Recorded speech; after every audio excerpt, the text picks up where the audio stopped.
You always very much resisted Walt as a metaphor for a time and a place. The economy is rapidly deteriorating and unemployment is climbing.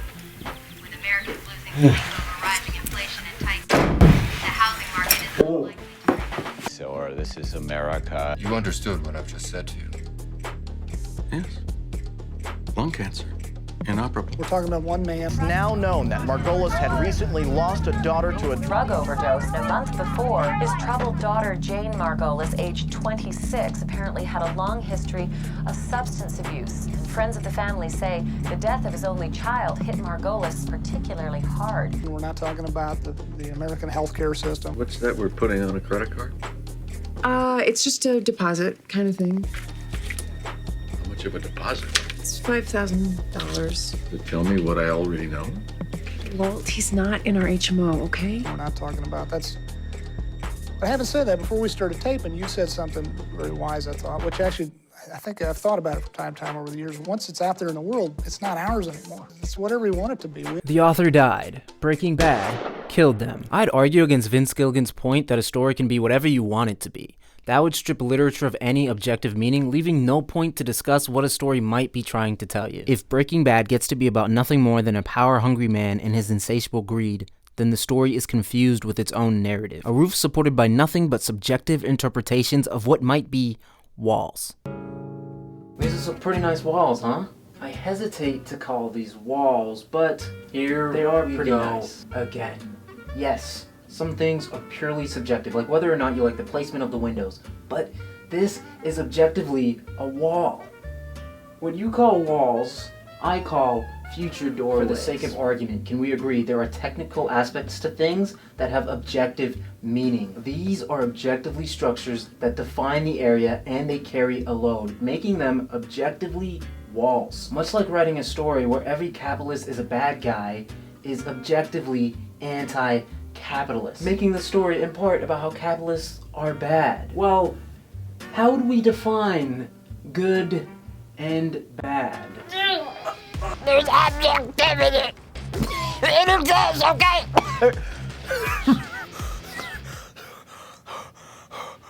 Oh, that was objectively painful.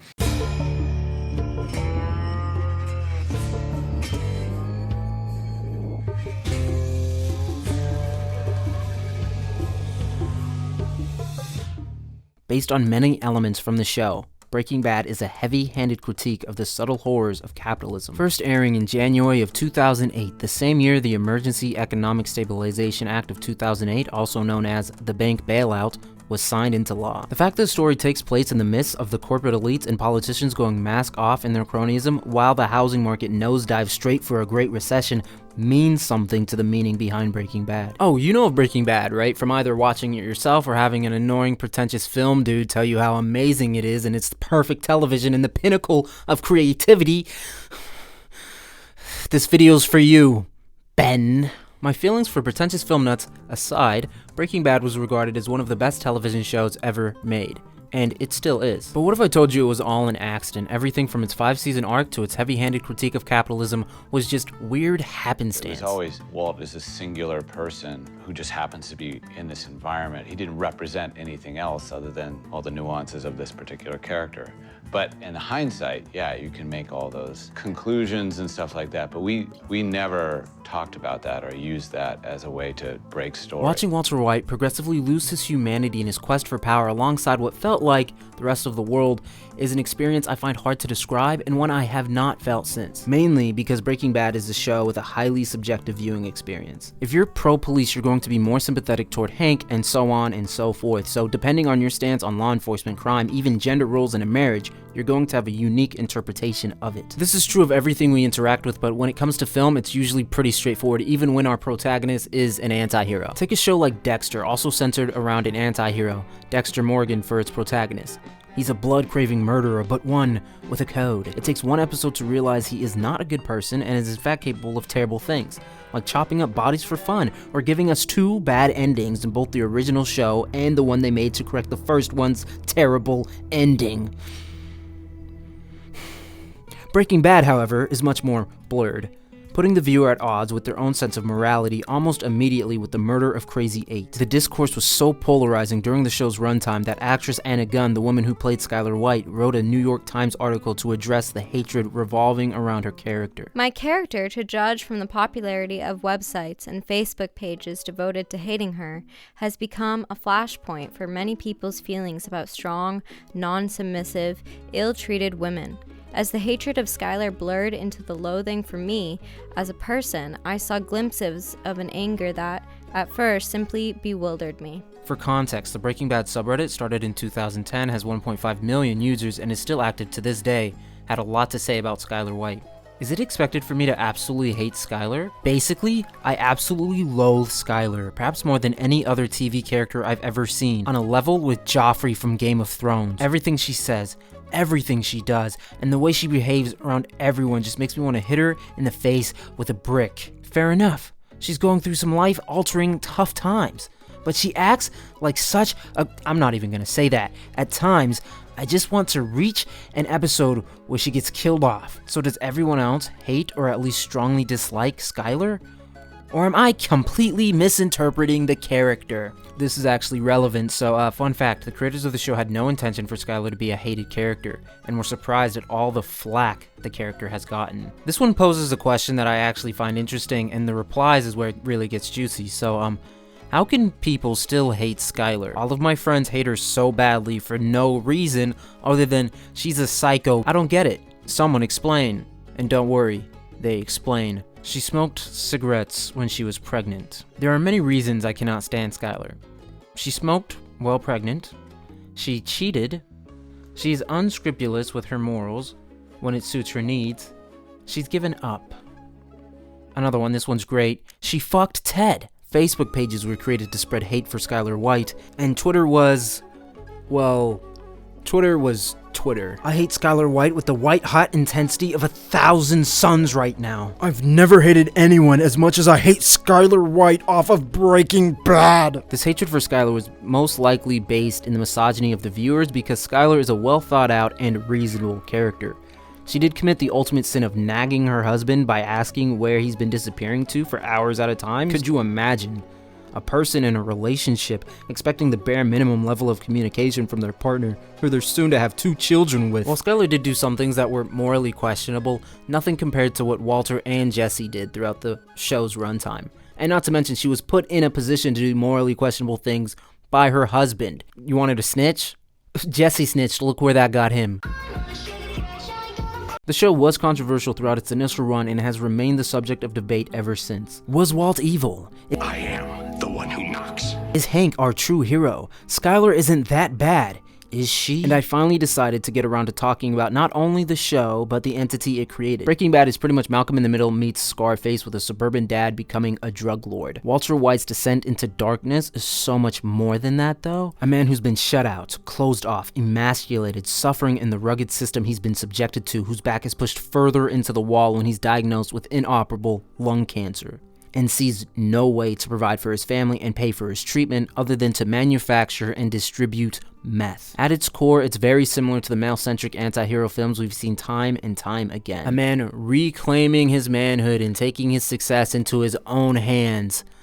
Absolutely riveting. Watching this story from mainly Walt's perspective, it's easy to root for him as he empowers himself with his own skill and cunning. But Walt is not our hero. Despite the love people have for Walter, everyone pretty much agrees on this point. In fact, there are no heroes in Breaking Bad. If we pull the story back a few layers, the Whites are financially holding on by a thread.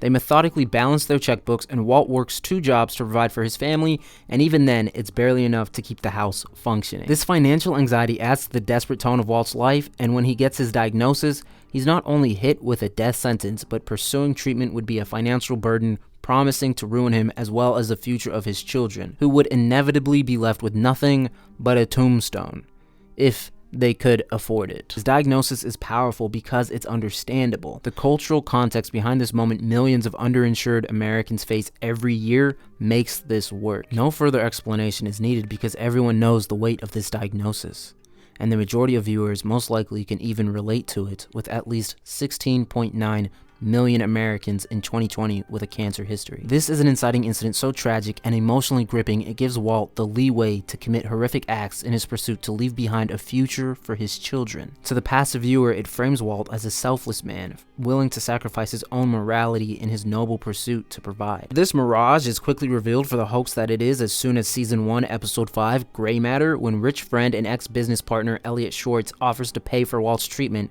and Walt declines, opting to cook and sell meth, a business he's already had to kill 2 men in order to keep afloat, instead of taking the help his friend offered to him. Any moral person would grit their teeth and take the money, but Walt, instead of swallowing his pride, decides to create a meth empire that not only provides him with money, but thrilling satisfaction. This idea of self-sufficiency is so strong in the subtext as well as American society that this works, and it doesn't make Walt seem absolutely insane or even guilty, but instead almost heroic. In Breaking Bad, the ability to earn is how Walt and the men around him measure a man's worth. This is to some extent true of reality. Of course, whatever afflictions men feel from the patriarchy is not enough to justify the violent retribution disenfranchised men take to release their frustration. It's not even enough for them to actually want to dismantle a system they mostly benefit from. While in 2008 this story felt fresh, in 2022 I understand this story about toxic masculinity that ends with Walt, the abusive,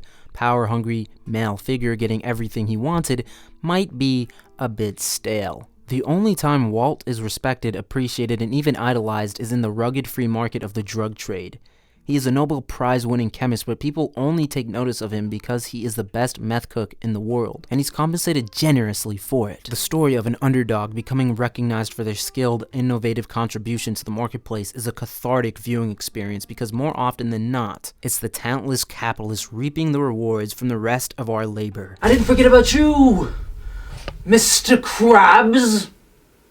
In Breaking Bad's portrayal of the unregulated free market of the underground drug trade, we can see the horrors of this neoliberal system in its rawest form. Between the very critical display of a system that is literally the freest form of the free market on the planet and the inadequate access to life-saving healthcare, Breaking Bad is the most on-the-nose critique of capitalism, short of Squid Game. I recreated every single set from Squid Game in real life. Oh, whoops, not that Squid Game. One second, let me find it.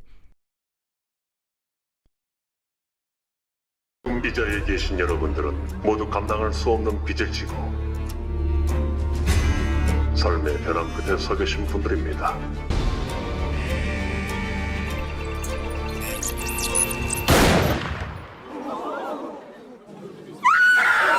Ah, there we go. That's Squid Game.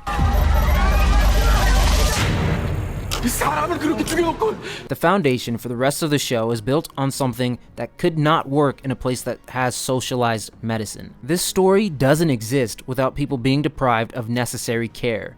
Everything that Walt does is in part a result of the individualistic capitalist society he lives in. On its own, this moment makes Breaking Bad a political commentary on reality. Yet, the writers never set off to write such a politically charged story.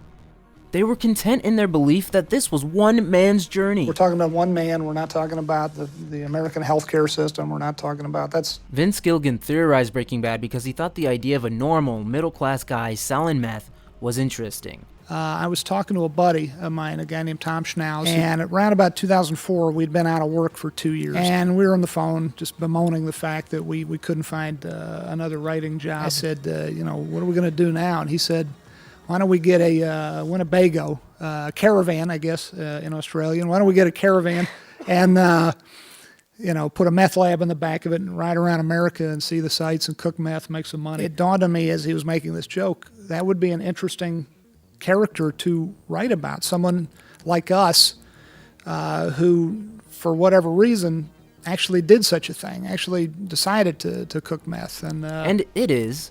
Risk-averse high school chemistry guy becoming the DEA's worst nightmare is kind of funny, but it highlights that Gilligan wanted to tell a story about individuals, a narrative focused on a handful of people's connection to one man's rise to drug lord status. Vince Gilligan created a team that did just that, but the issues presented on screen affect more than just Walt and his immediate family. The show even depicts the overarching consequences of this one man's actions. Like when Jane's dad, impaired with despair over the loss of his daughter, causes a plane crash resulting in the city of Albuquerque being rained on by ash and limbs. But the writers, still, were dialed into the story of a handful of individuals. The writers for Breaking Bad were so busy writing a fantastic story, they never looked up to see what their story was actually saying. Vince Gilligan has let the story take its independent shape and recognized it has gone beyond what he first intended it to be. Lucky for us, it actually was a great story, unlike her garbage.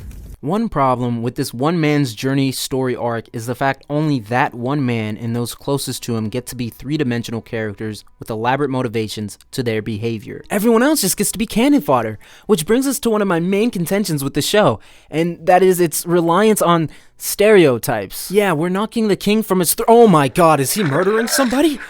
Who said this show was going to be fun? I've been debating about whether or not I want to talk about this one. On one hand, I do not want to damn the talented team that made what I consider a masterpiece, but I'm not going to excuse this big flaw that ultimately makes the show worse. We can agree Breaking Bad is an impressive show. Can we also agree that almost every Latinx character depicted fits into some type of trope, for the exception of Steve Gomez, who gets to be Hank's overt racism punching bag? Nearly every Mexican and Mexican American who appears on the show is a bandit.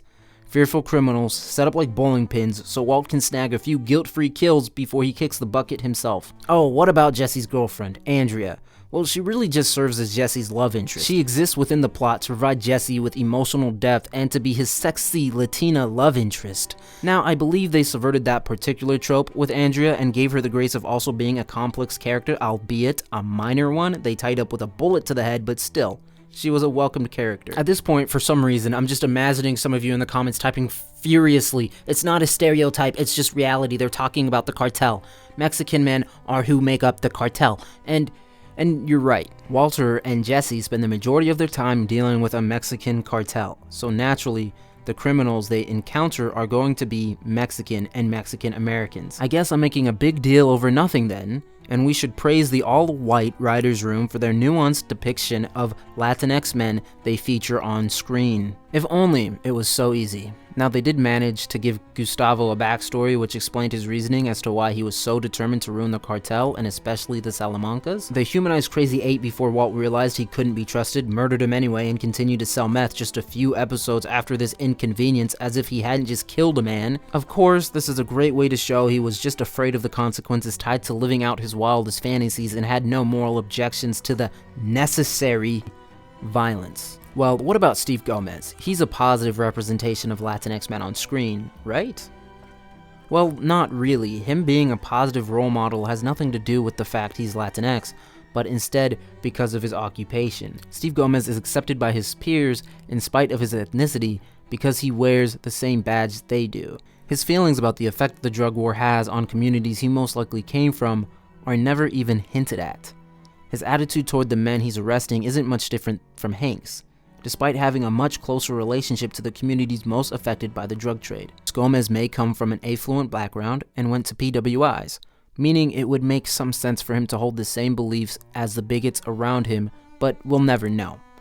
Gomez being a Latinx man has no real bearing on the story, but at least he's not a violent criminal and is shown some respect in the show. That's all well and good, but the depiction of the Salamancas is really what we should be looking at here.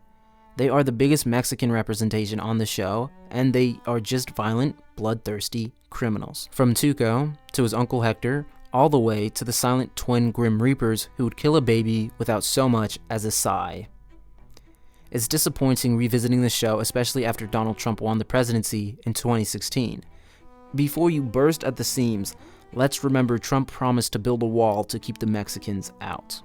When Mexico sends its people, they're not sending their best. They're not sending you. They're not sending you. They're sending people that have lots of problems, and they're bringing those problems with us.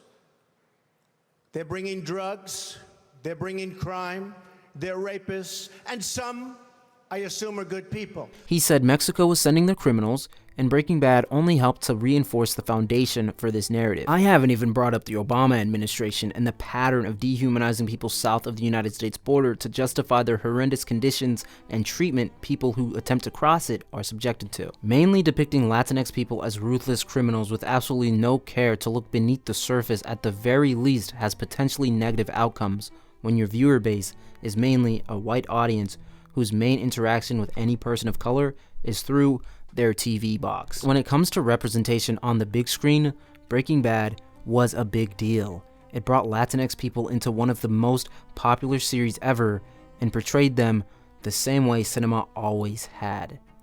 They didn't subvert anything, but instead played into the tropes already there. Considering Breaking Bad is a story of raw, unfiltered reality for Walt, Skyler, and Jesse, hell, even Hank, the overt racist and misogynist, all are characters that get to be more than the sum of their crimes.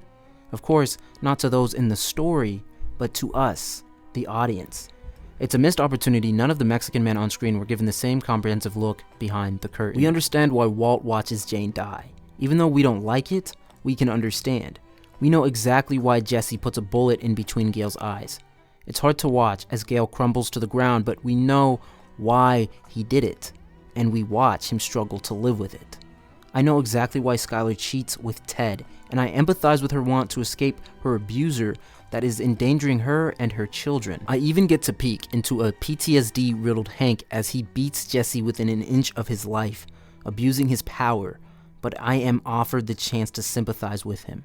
I don't know why Tuco was an addict with anger issues, what it was like when he came down and realized he murdered his employee, nor do I know why the twins were so violent and emotionless, only capable of showing rage and a desire to kill. Not to mention they built this show from the ground up. There was nothing preventing them from including Latinx characters who were both criminals and humans, much like Walt and Jesse. But instead, the show settled with dehumanizing the Latinx men on screen. For this reason alone, Breaking Bad can't be considered perfect television, because it can be improved.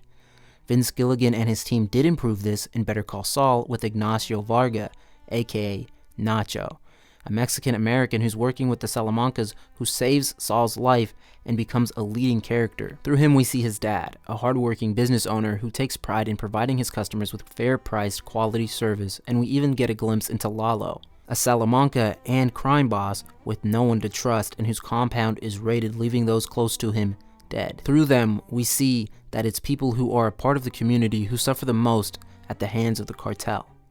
Nacho's dad is forced to work with the Salamancas because of Nacho's ties to the business, and Nacho is forced further into the world of crime because if he leaves, he would forfeit his dad's life. All of Lalo's workers are murdered because they happen to work for a crime boss. Now, if you don't think Breaking Bad poorly represents Mexicans and Mexican Americans as well as other Latinx characters, I hope we can agree Better Call Saul does a better job representing them than Breaking Bad ever did. Not to say Better Call Saul is the prime example for adequate representation, but it is an improvement. My solution to this problem would have been to make Jesse a Mexican-American man instead of a white boy with affluent parents who are wealthy enough to afford a maid. If you don't remember, she was the one who found the joint in season 1. A sizable house he inherited, and no real reason to be in such a violent game to begin with, especially after burning his friend's body in acid. It's one thing to make some side cash selling some crystal, it's another to dissolve a body in acid, especially the body of a man you had a close relationship with. If Jesse was a Mexican-American man and grew up in poverty and so turned to the life of crime, his character would not only make sense, but would also subvert the Mexican criminal trope by expanding on it. It would make the show more interesting as well as fix its major issue. We could then explore the world through the lens of a Mexican-American struggling with addiction and the increasing violence necessary to continue profiting from the drug trade. Jesse is already the show's window into the other side of the drug trade. Jesse's backstory would have to change, but his backstory was always the least interesting part of the show for me. He had 2 loving parents and all the resources he needed to attain a successful life. Jesse has no compelling reason to be selling meth. Listen to the lackluster explanation he gives Walt when asked why he does what he does. Why do you do it? Money? Mainly? I don't know. Money? Selling meth for Jesse has always been quick cash, and that's just not a gripping reason to continue working with Walt. For me, making Jesse a Mexican-American who grew up in poverty solves 2 issues at once, but of course hindsight is 20/20, and there are many other ways to subvert this trope. It's also hard for me to come to this solution because Aaron Paul is an incredible actor, and even Vince Gilligan had no idea Jesse would be such a big part of the show. Can you talk about Jesse as a character? I was going to kill him off in the first season. I've got all these other writers around me saying, this guy's great. What are we going to do with this guy? So, well, I'm going to kill him off. And everyone was, what? And I said, yeah, you're right. That is a stupid idea. I bring this up in part because it highlights how unplanned Breaking Bad was. Jesse wasn't even supposed to be a long-term character, but instead just an entry point for Walt into the life of crime. Vince Gilligan had a premise and took it step by step all the way into the final season. While this can lead to some hiccups, the end result was a story that felt alive and reactive. Breaking Bad felt like more than TV. It felt like watching real-world events unfold. Breaking Bad is pretty far from hyperrealism, but it slowed down at the passing of time to focus on the details. It tells a 2-year story over a 5-year television run. It gave the moments and the conflicts in the show time to breathe without ever feeling dull. Breaking Bad made an entire episode about Walt chasing a fly in one room, and it's one of my favorite episodes of all of television. I'm writing this while watching Walt and Jesse manage to survive the desert after Jesse wastes all of their water and manages to kill the RV battery, and this is another conflict that feels believably gripping without being over-dramatized. The show is subtle and clearly tells its story without patronizing its audience. A situation as simple as killing your battery 30 miles away from civilization quickly becomes a fight for survival.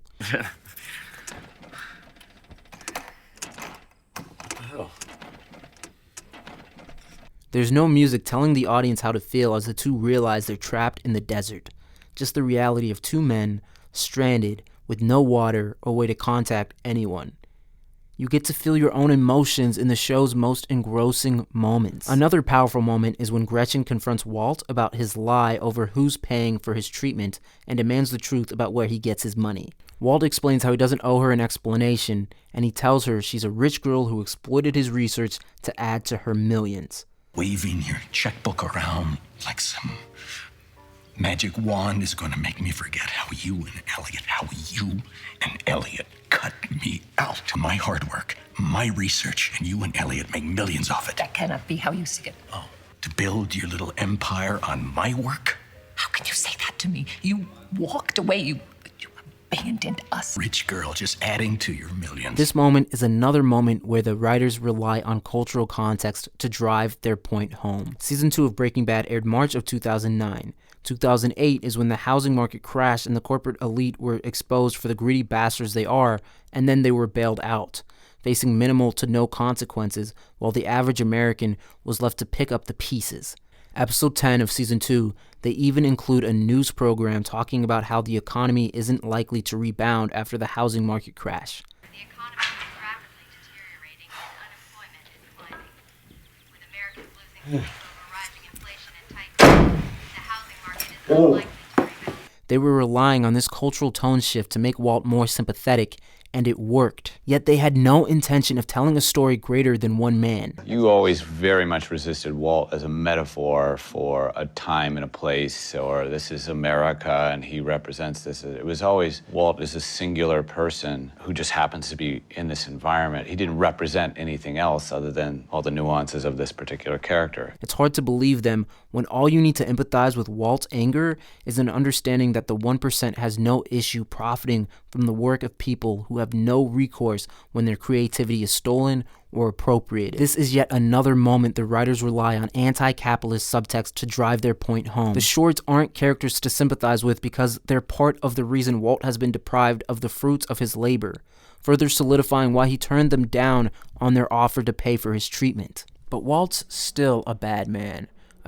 with such compelling motivations to succumb to corruption because the world around him is plagued with it. That's what makes this story bigger than one man, bigger than Walt.